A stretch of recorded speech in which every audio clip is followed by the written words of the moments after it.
Good Friday morning and welcome back to this week's episode of What's Up Weekly. Today we've got a lot to cover, from the 20th anniversary of a local Hispanic festival to the latest in relationship advice. Plus, it's finally fall. We'll be talking about the new fall releases that companies are rolling out. Here's what's up this week. We sit down with an IU soccer superfan who has never missed a men's or women's game since he started here 3 years ago. We'll tell you what keeps him coming back for more. And there's another new major on campus. We'll show you how students can get involved, what classes look like, and what makes this program stand out on campus. TikTok could be heading into new hands soon. We'll break down who's involved, what the potential deal means, and how it could impact users here in the U.S.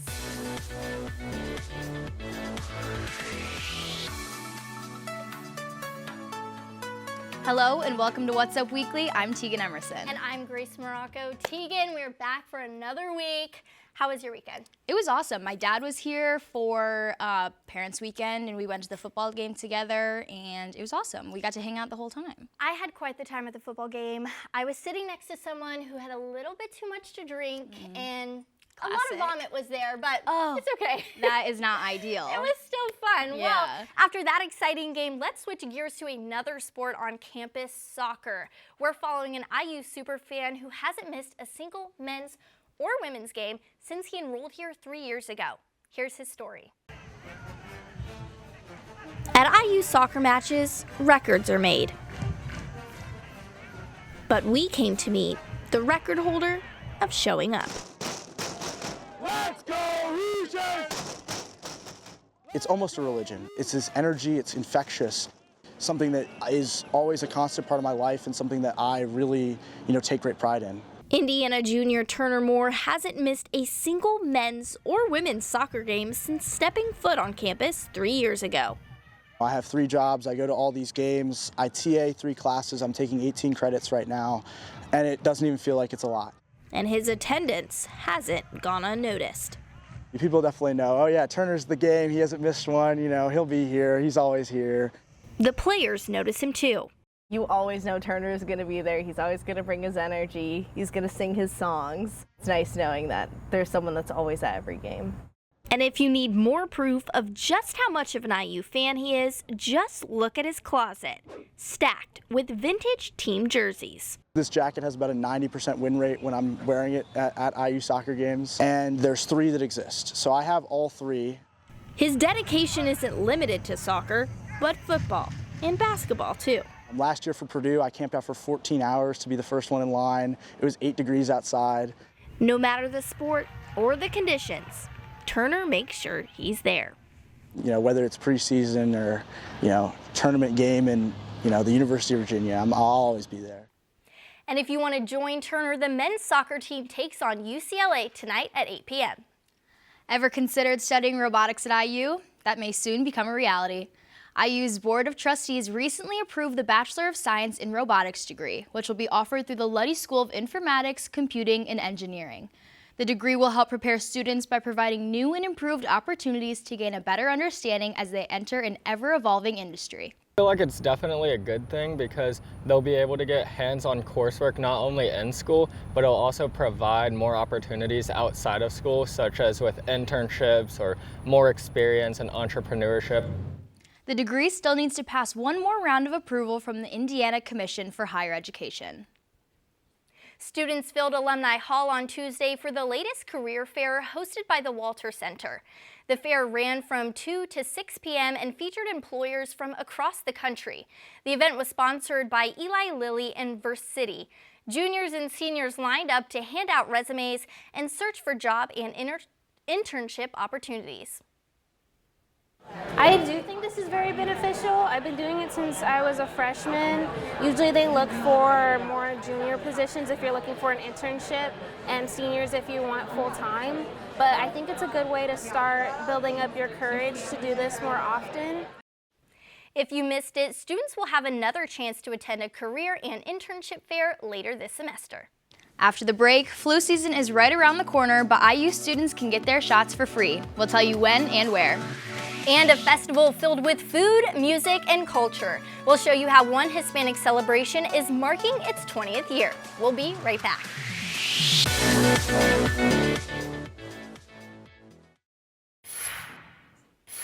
La Fiesta del Otoño the Autumn Festival is always a big day for the Hispanic and Latino community in Bloomington. That's right, Tegan. It's an annual event, but on Saturday, La Fiesta hit a major milestone. IUSTV news reporter Isaac Perlick tells us why it meant so much this year. La Fiesta del Otoño. Anyone who's been there knows it's muy divertido. A very joyful event that represents like how friendly and open and welcoming is Bloomington as a city and as a community. On Saturday, the fiesta turned 20 years old, celebrating with 5 live performances and more than 50 local organizations. Una gran fiesta, but Jimena Martinez Ruiz remembers its humble beginnings. We started in City Hall. We were doing fiesta outside in the parking lot.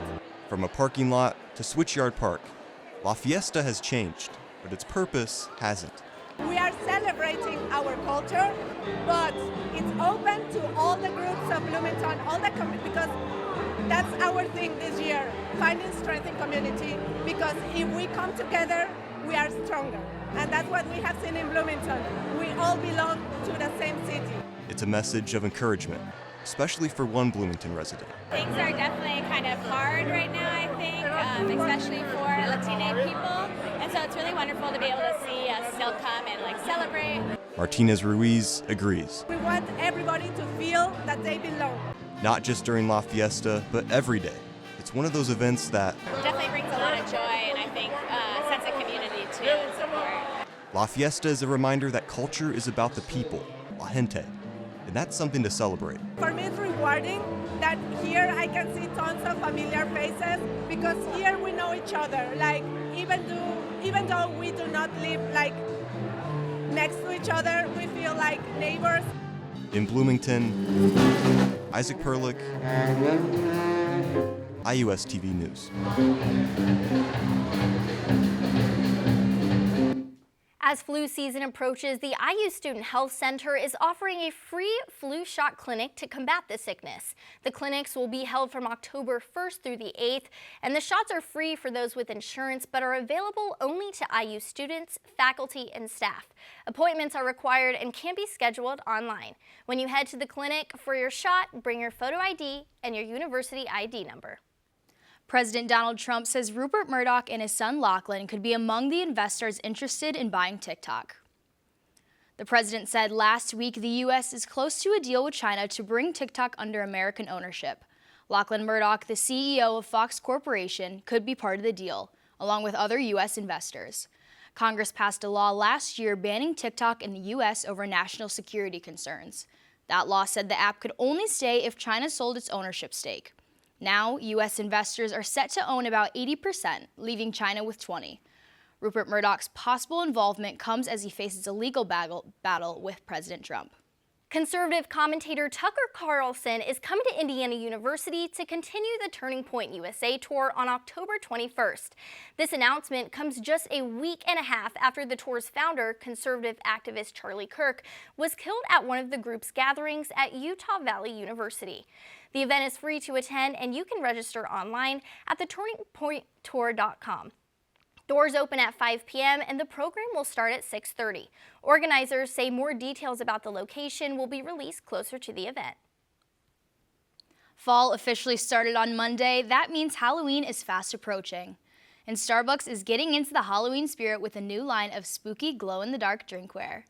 The 5 limited edition cups and tumblers feature glow-in-the-dark finishes and 3D textures, and come in black, purple, and white.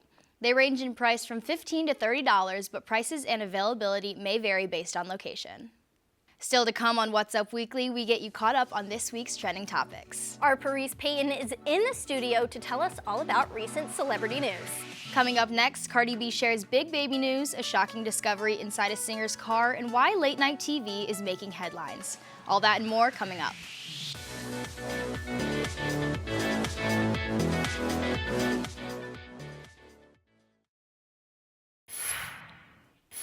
Welcome back to Trending Topics. WU reporter Paris Payton is with us in studio to tell us all about this week's Trending Topics. Paris? Music star David is at the center of a shocking scandal after the body of a missing 15-year-old girl was found in a Tesla registered in his name. The 19-year-old singer, known for his hit Romantic Homicide, has canceled his tour as investigators piece together what happened. No charges have been filed, but the case has made headlines, left fans stunned, and pushed brands to pull back.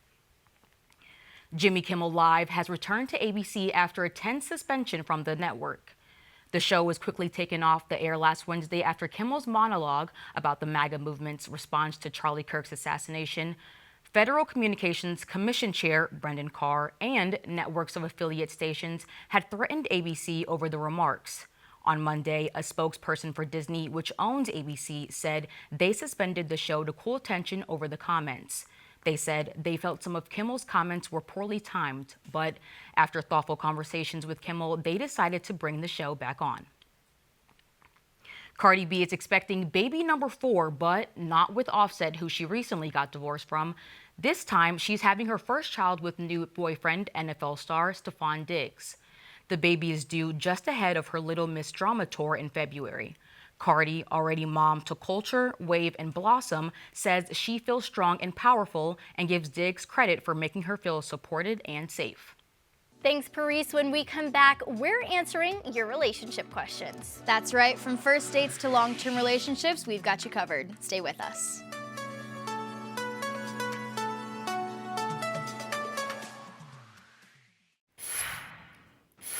We're back now. We asked on our Instagram story if you had any relationship questions for Tegan and I, and now we are here to answer. All right, question number 1. Is it better to hard launch a relationship on Instagram or keep it private until things get serious? I will let you go first. Honestly, I think it's kind of fun to do a hard launch. My favorite, I love a little soft launch moment, is always so fun, but I think it kind of depends how you feel in that relationship. And if you want to wait until it gets serious, there's no harm in doing that. But honestly, there's no harm in hard launching earlier if you want to. Really, it depends. But I'm an advocate for the soft launch. Like if you go on a date, you post a little hand, yes. and everyone's like, where did that, Oh, I see 2 that? meals here, yeah. Exactly. Okay, question 2. Can long-distance relationships actually work during college, or is it better to take a break? You start that one out. It's so circumstantial. Okay, I will say something. If your boyfriend, girlfriend is still in high school and you're in college, leave. I think. If you have to get back together afterwards, okay, but when you go away to college, I feel like it's just so different that you have to let yourself grow.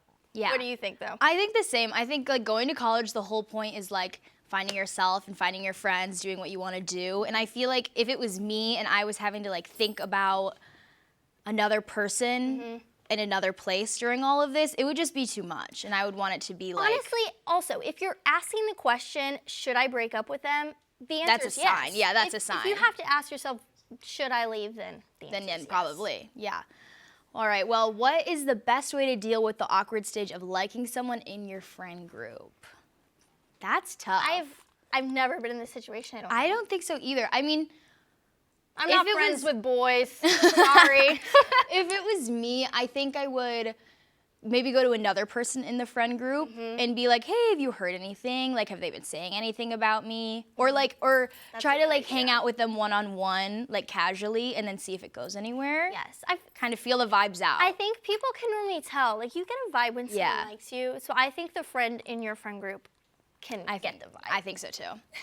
Well, that's all for What's Up Weekly. Tune in next week for more local and entertainment news. Be sure to follow us on social media. Follow us on Instagram and Twitter at IUSTV WU. For What's Up Weekly, I'm Grace Morocco. And I'm Tegan Emerson. Thanks for watching, and we'll see you next week.